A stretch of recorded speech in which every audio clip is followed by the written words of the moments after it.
You started beforehand but didn't go through so much the argument of when do we limit. Could you show, in the case of when do we limit, if we're opting the second case, in Magic Land, completely theoretical, how would you do the when do we limit without the practical consequences? Okay. You say, clearly proposition have decided that they would like to place a limit on the expression that individuals can have within society. So let's be very clear. So you outline what it is that they are limiting. So companies are people too. They are essentially made up of people. They have a corporate identity.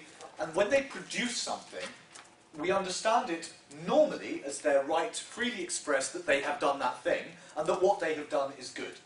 We, of course, limit, in the current context, their ability to lie about what they do. So we say you cannot go out and say, here, this milkshake will cure cancer.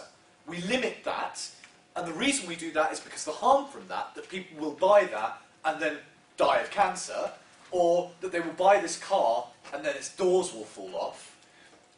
We limit that because it's a very clear harm that's shown. So that's a pure freedom of expression issue. We don't think that in this case, those same harms have been shown by proposition. So when they show their three harms, so you're building yourself up to the comparison of consequences. So you say, they need to show that the harms that they have, which are one, and you run through them, outweigh the harms that we have. Our case is going to be twofold. To show that, one, their harms aren't actually harms, and that, two, there will be, in addition, other harms that happen as a result, and that's why we should just don't limit this speech. In fact, we should promote it.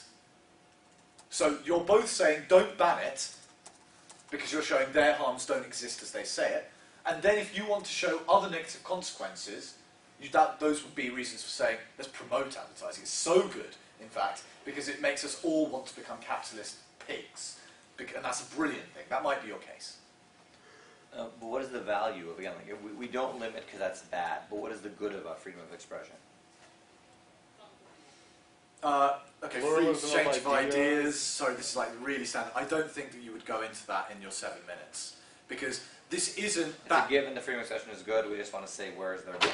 You say freedom of expression, unless they would be shooting themselves in the head if they would have pretty much tried to say no to that, because they'd have a huge burden on their shoulders. You don't have. There are certain things in debate which are taken as given. Freedom of expression being a good thing is generally taken as a given, because we are in a liberal paradigm. Death being bad. But it's also a given that we sometimes limit it. The line at which we limit it is what we often debate. Right? I don't think that it's sensible for you to go for a minute explain why freedom of expression is good, because Prop will immediately go, yeah, you're right, freedom of expression is good, but as we've said, like, where it's abused, where it's used to trick people, we stop it. And then you've lost a minute of your time debating something which they were going to see anyway. One final note about first op. The reason that first op is, in my view, more difficult than any other is that you don't know exactly what first prop is going to say. You know what the motion is, but we can write these speeches in this room without a first prop until the cows come home. What I notice a lot is that people stand up and give the first op speech that they wanted to give against the prop that they thought was going to come. You need to be very certain that you listen to proposition and, one, listen to what burden they have taken on, so that you can then take on exactly, you can take them on their grounds. Or, alternatively, if you don't believe that their grounds are legitimate, explain why you're going to debate using different grounds. I wasn't able to tell you about some really other interesting stuff about when you increase your burden and when you don't, because, yeah. One last short question. question. They're not kicking us out. Wait a second. Have they finished? Yeah, yes. Okay, we have to we have to rebut. Would you recommend working on rebuttal ahead of time? I know that you have to be flexible, but would you recommend sitting on rebuttal as well on the 15 minutes? Yes. Absolutely. Yeah. Okay. You should. in the 15 minutes, you have time to go, because you know in op you should be going, or in any position, you should be thinking about what the other side are likely to bring. Because that often is a very good way of you finding arguments yourself, which I'm going to mention in the extension one in a sec. But also you should then go, wait, shit, what are we going to say to that?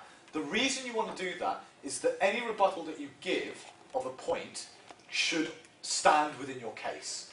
Your rebuttal is not distinct from your case. If your rebuttal completely contradicts your case, you're still contradicting yourself. They're not separate things. So you need to make sure that, okay, you'll talk to your partner and go, look, when they come up with the bridge to the east thing, what's our response going to be to that? And make sure that it then fits with your wider case.